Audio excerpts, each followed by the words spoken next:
Olá pessoal, tudo bem com vocês? Tudo bem comigo? Meu nome é Eduardo Souza, você está no canal Eduardo Souza. Você que está chegando agora não é inscrito, peço que você se inscreva, peço também que ative os sininhos, para que você possa ser notificado quando aqui eu postar mais um vídeo no YouTube, tá certo? Também aquele que quiser comentar, comenta. E o vídeo de hoje eu vou tentar falar, sobre avivamento espiritual. O que é avivamento espiritual.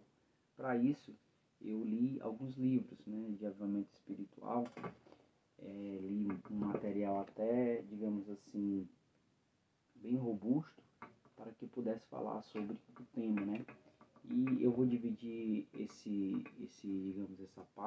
tema, em três partes, Em três partes, porque como eu li muita coisa, então não vai dar para falar só em um vídeo, porque eu quero fazer uma coisa curta, não quero fazer uma coisa muito prolongada, porque foram mais de 400 páginas. Mas primeiramente eu tenho a falar que a sensação que eu tenho a falar desse tema, avivamento espiritual, é que eu em pleno Natal, eu fosse falar sobre Páscoa, ou chegasse na Groenlândia e fosse falar das águas quentes de Fortaleza. Porque como nós vivemos uma época em que é negligenciada a questão espiritual, então falar disso não traz muitos views, por exemplo, principalmente por causa dos últimos acontecimentos, Nós temos a mega lá, operação criminosa lá em Criciúma, nós temos também as questões das eleições e outras questões que estão muito, digamos assim, aquém daquilo que eu vou falar. Mas como o objetivo desse canal não é buscar views, mas é buscar aquilo que realmente me interessa, e a quem interessar também, E eu acredito que esse tema ele deveria interessar, uma parte muito grande mesmo, a maioria dos evangélicos aqui, nesta nação, tá certo? Então, como eu disse, o assunto é avivamento espiritual, e alguém pode perguntar o que significa isso, o que é avivamento, Porque nós temos em nossos dias uma confusão sobre o que é avivamento espiritual.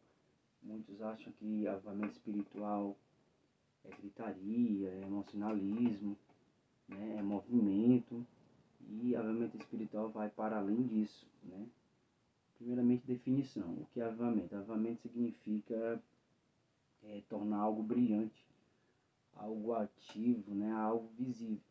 Então, a palavra avivamento significa isso. E espiritual está ligado ao elemento, que nos liga, digamos assim, a Deus.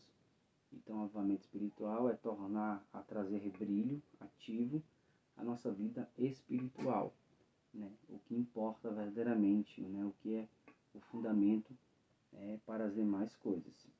E para me aprofundar, no tema, eu li essa quantidade aqui de livros, O Avivamento da Rua Azusa, esse daqui, O Avivamento de 1800, certo?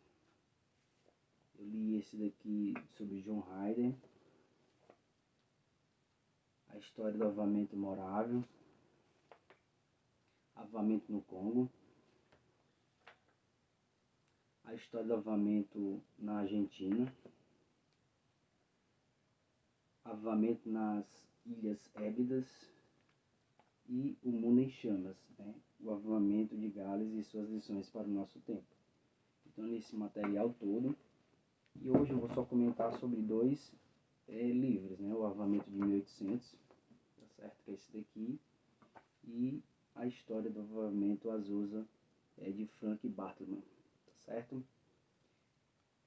Primeiramente eu vou começar por esse amarelinho, o avivamento de 1800. Esse avivamento aqui, ele aconteceu lá em Tennessee, Estados Unidos, Na verdade aqui é um documento, que hoje em dia ele está lá na biblioteca, dos Estados Unidos, lá em Washington DC, tá certo? Como um documento.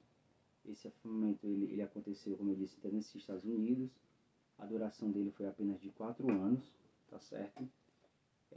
Muito diferente de outros avivamentos espirituais. esse avivamento aqui, ele não tinha um nome específico, né, como o do avivamento do Wesley, né, por exemplo, lá do metodismo, né, do século XVIII, que tinha John Wesley como uma figura principal, ou do século XIX, como tinha John Finney, né. Então ele não tinha um nome específico, tá certo? Ele não tinha um nome específico. E ele aconteceu de forma simples, né? Os irmãos estavam a louvar, estavam a cantar louvores a Deus, e de repente um estrofe de um hino, né, abalou tudo. As pessoas começaram a louvar fervorosamente aquele estrofe daquele hino, a tal ponto de contagiar todos que ali estavam, né? E de repentemente os cultos, a partir daquele momento ali, passaram a ser totalmente diferentes, a tal ponto de virem pessoas andarem 160 quilômetros a pé para participar daqueles cultos que ali aconteciam, tá certo? E isso para mim não é espantoso, andar 160 quilômetros a pé para um determinado local, para cultuar o seu Deus, porque, por exemplo, hoje em dia nós vemos aqui, né, no Ceará, pessoas que andam de Fortaleza a Canidé, né, para pagarem, digamos, suas promessas a um ente religioso aqui no Ceará. Então andam a pé 174 quilômetros, né, ou seja, a mais do que 160 quilômetros, para cultuarem, digamos assim, o seu Deus. Então acontecia muito isso. Então muitas pessoas afluíam para lá, né, para ouvir a palavra. Então é um avivamento curto, de 1800 a 1803, tá certo? E existe um fato extraordinário que aconteceu, que eu vou ler aqui para vocês, tá certo? Que diz assim: a incredulidade pode zombar, o ceticismo e a assim chamada filosofia podem denominá-la uma estranha coincidência, mas o fato permanece e pode ser corroborado por centenas de testemunhas vivas até hoje. Vez após vez, Huxley foi visto em reuniões públicas durante períodos de seca prolongada, orando por chuva com toda a aparente humildade, simplicidade de criança e confiança cristã com que ele teria orado pela conversão de algum penitente. E a chuva chegava. Isto ocorreu tantas vezes no decorrer dos anos que se tornou comum ouvir algum ímpio dizer, ao ouvi-lo orar publicamente por chuva: vamos embora, companheiros. É perigoso molharmos, porque Huxley já orou por chuva. Então aqui tinha esse irmão chamado Huxley, né, que quando ele orava as coisas aconteciam, né, extraordinariamente. E uma das coisas aqui que aconteceu foi quando ele orava, chovia. Né? Claro que ele não orava para o seu bel prazer, mas em períodos, como diz aqui o texto, de seca. Estava seco, não estava chovendo, ali o pessoal vivia, né, da agricultura, então precisava de chuva. Então ele orava e chovia, né? Tanto é que quando ele começava a orar, as pessoas diziam assim: vamos embora porque é perigoso, porque o Huxley já começou a orar por chuva. Então esse é o fato extraordinário aqui do avivamento, né, no Tennessee, em 1800. Né? Aí depois desse eu li a história do avivamento Azusa. Talvez esse seja o mais conhecido de todos, né, porque foi um avivamento recente, foi em 1900, né? Aqui já foi em outra cidade, Estados Unidos, em Los Angeles, tá certo? Esse livro aqui ele tem uma importância muito grande, porque ele foi escrito por Frank Bartleman, que estava em loco, estava lá, né, participou do avivamento, foi um dos principais, né, eram três, era o Frank Bartleman, o pastor Smile e o William Seymour, tá certo? Então, eu disse no nome de um avivamento do século XIX, eu disse John Finney, não é John Finney, agora eu lembrei, é Charles Finney. Charles Finney, só corrigir aqui, tá bom? Para depois não dizer, tu disse o nome errado. É Charles Finney, do século XIX. Eu até li o livro sobre ele, é muito boa biografia. Desejo um dia relê-lo, tá certo? Então, é Frank Bartleman, tá certo? Ele foi um dos principais ali do avivamento, né, em Azusa. E o que fundamentou esse avivamento, o que influenciou de onde ele partiu de outro maior, né? Não tão conhecido no meio secular, mas também grande avivamento, que foi o avivamento lá do país de Gales, que influenciou o de Azusa, né? Então, irmãos como Frank Bartman, eles ouviram as notícias, né, do que estava acontecendo em Gales, e a partir das notícias eles começaram a orar, né, em Los Angeles, tá certo? Tanto é que a origem de tudo, né, foi uma estrada, né, chamada Lake. Nessa estrada eles começaram a orar e começaram, digamos assim, a entender a natureza, né, do verdadeiro avivamento, a partir de onde, né, eles teriam que começar. Tanto é que ele escreve assim: a profundidade de qualquer avivamento será determinada precisamente pela profundidade do espírito de arrependimento que o produziu. Então ele viu que a condição para que se iniciasse um avivamento, era necessário, né, ter uma profundidade, né, em relação ao arrependimento. Então o arrependimento estava ligado intrinsecamente a um despertamento, tá certo? E Franklin, ele se desenvolve de tal maneira, né, no avivamento aqui espiritual, que ele abandona tudo, né, simplesmente para se dedicar tão somente à busca desse avivamento, né?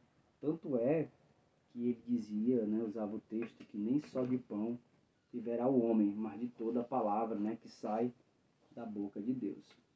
E nesse período, o Frank, ele conhece um pastor, né, como eu já disse, eram três principais, né, o William Seymour, o Frank Bartman e o pastor Smile. Nesse período ele conhece o pastor Smile. O pastor Smile, ele já tinha viajado, né, lá para Gales, tinha conhecido Evan Roberts pessoalmente. E lá ele é incendiado, né, pelo que ele viu. E ele voltou para Los Angeles e queria que aquilo que ele viu lá em Gales também acontecesse em Los Angeles, né? Aí ele se junta a Frank se junta a ele, tá certo? E eles passam a buscar avivamento juntos, né? Avivamento juntos. E o Frank diz aqui no livro que a igreja do Ismael, ela era muito dependente dele, né? Porque esperava por ele para começar os cultos, e isso incomodava muito, né, ali o Frank, que visitava aquela igreja. Mas ele, né, ele disse que começou a orar de forma incômoda, a incomodar também.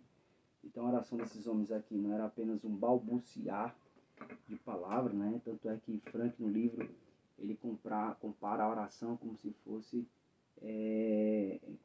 como se fosse alguém entrando na sala de parto, né? Então era uma oração muito intensa. Ele dizia que o espírito daqueles que oram por avivamento é como se estivesse no Getsemane, né? No Getsemane, ali buscando intensamente como Jesus Cristo buscava antes mesmo de ser crucificado. E a partir desse momento nada mais os impedia. Era como se fosse uma locomotiva aí que tivesse perdido, digamos assim, né, o controle na velocidade máxima, e o avivamento, né, já estava chegando para Los Angeles. E tudo foi confluindo, né? O pastor Ismael, por exemplo, foi expulso da sua igreja porque os líderes lá começaram a perguntar, né, o que é que ele ia escolher entre avivamento ou, né, manter o que ele, como ele se comportava, como ele se dirigia o culto. Porque uma das coisas que o avivamento traz é a quebra de certas liturgias, né? É a quebra de certos padrões, tá certo? E a partir desse momento também houveram muitas trocas de carta, né?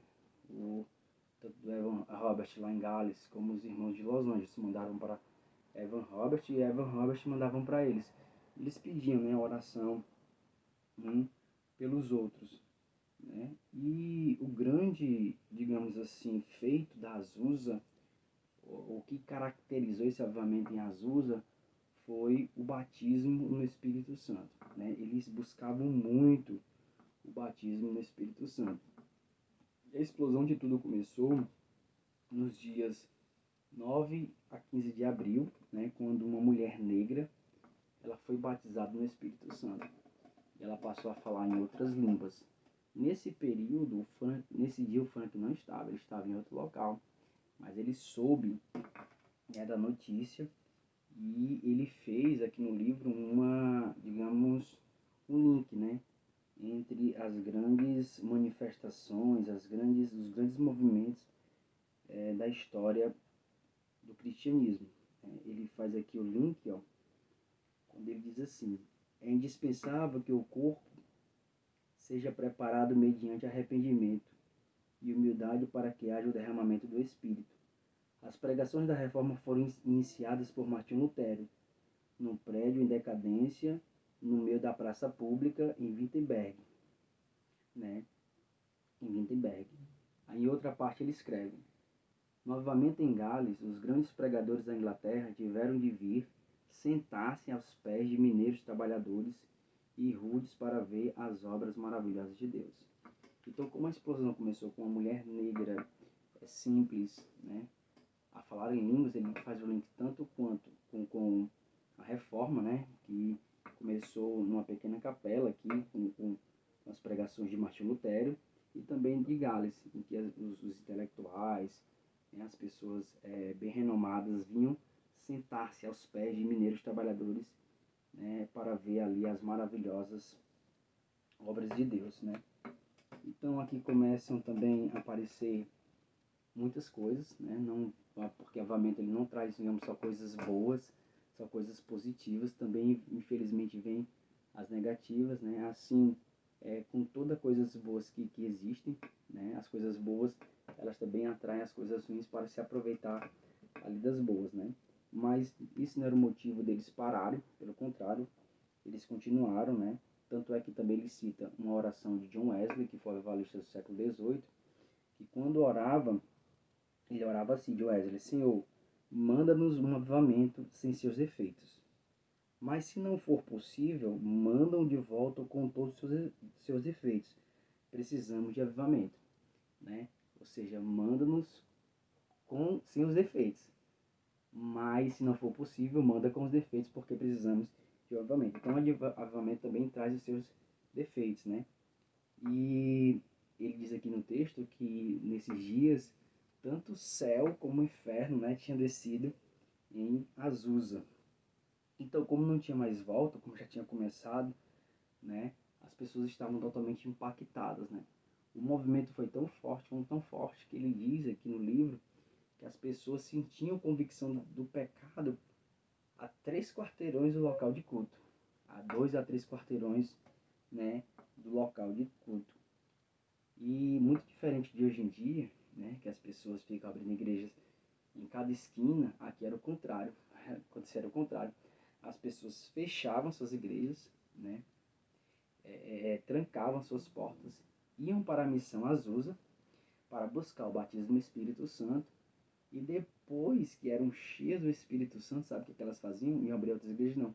Elas saíam em missões. Elas saíam, né, pregando a palavra de Deus por todo o mundo.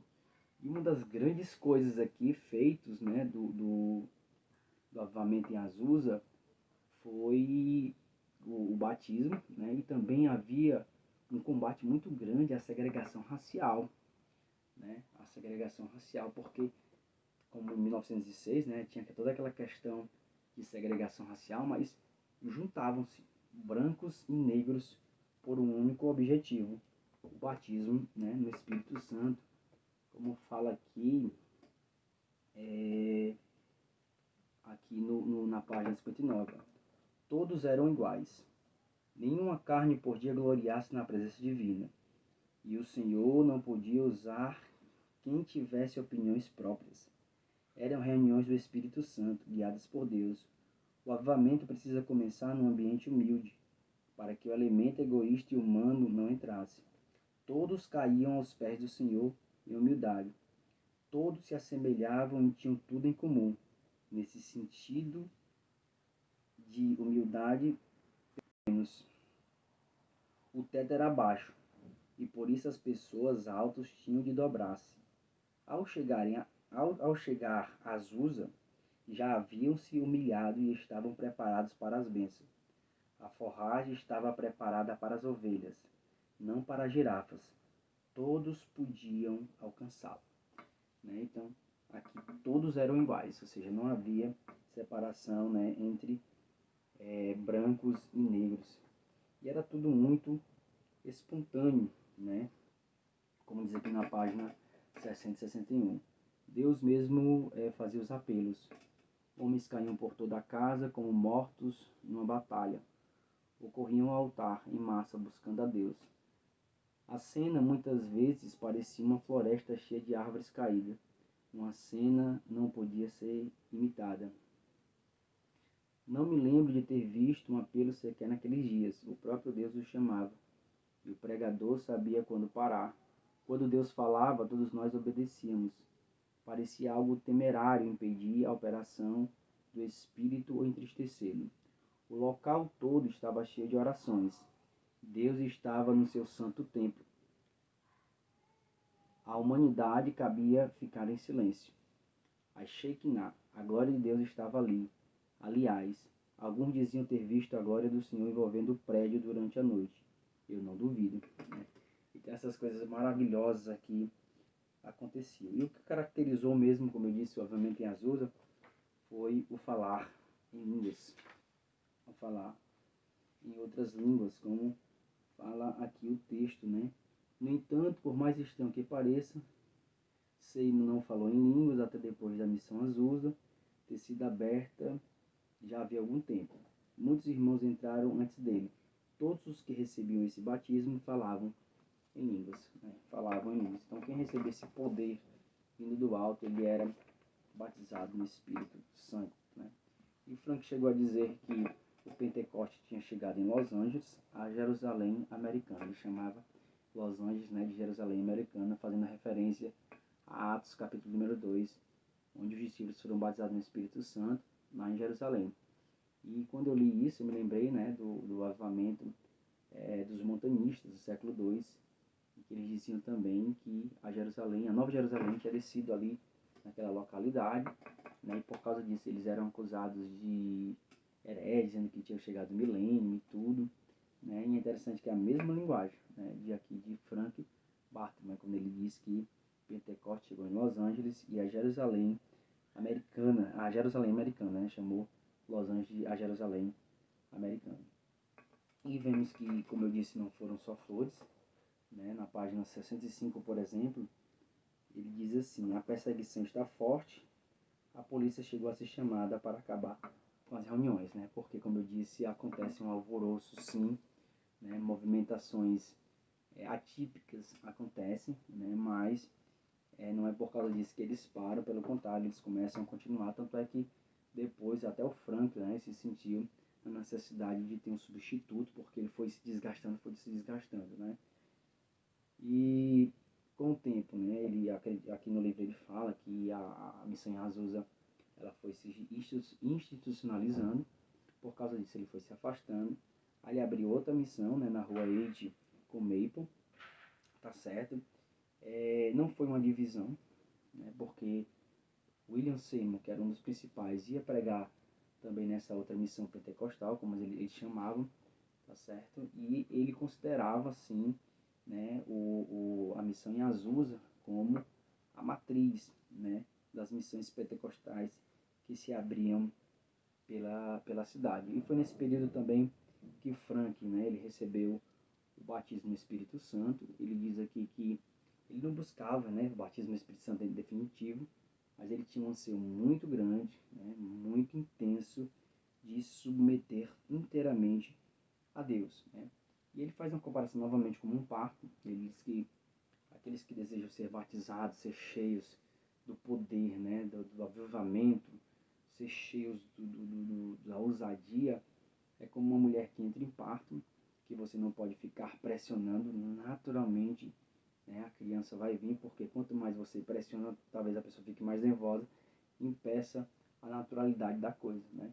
Então ele buscou naturalmente, né, porque ele tinha um desejo, e ele foi revestido de poder, né? E ele termina o livro falando dos exageros, né, que aconteceram lá, pessoas querendo se aproveitar, pessoas querendo caluniar, né? Pessoas querendo, por isso que às vezes quando falam em avivamento, as pessoas falam de Azusa, as pessoas falam de muitos escândalos, mas esses escândalos era cometidos assim por aproveitadores, né? Como eu disse, onde envolve coisas boas, coisas maravilhosas, as pessoas se aproximam ali para tirar, né, uma casquinha, para aparecer na foto, né? Já que as coisas boas estão fluindo para aquele local. E finalizando, né, essa parte, esse livro ele relata apenas os 2 primeiros anos do avivamento em Azusa, né? Ele foi escrito só 20 anos depois, né, por Frank Bartleman, tá certo? Mas aqui no final ele finaliza o livro falando dos efeitos, defeitos, né, e as condições para a manutenção de um avivamento espiritual, tá certo? Então essa é a primeira parte, né, das 3 partes que eu vou fazer. Você que assistiu até aqui, né, deseja ouvir as outras, que você possa se inscrever no canal, ativar o sininho aí das notificações para receber, né, quando for lançado aqui novos vídeos, tá certo?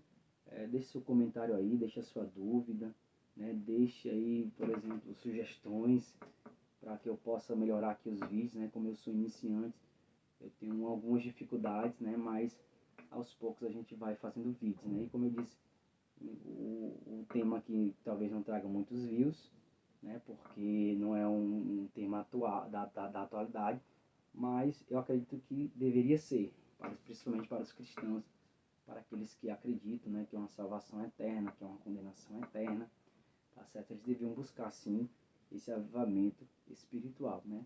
Então o vídeo é isso. Eu agradeço aqui pela sua audiência. Até a próxima.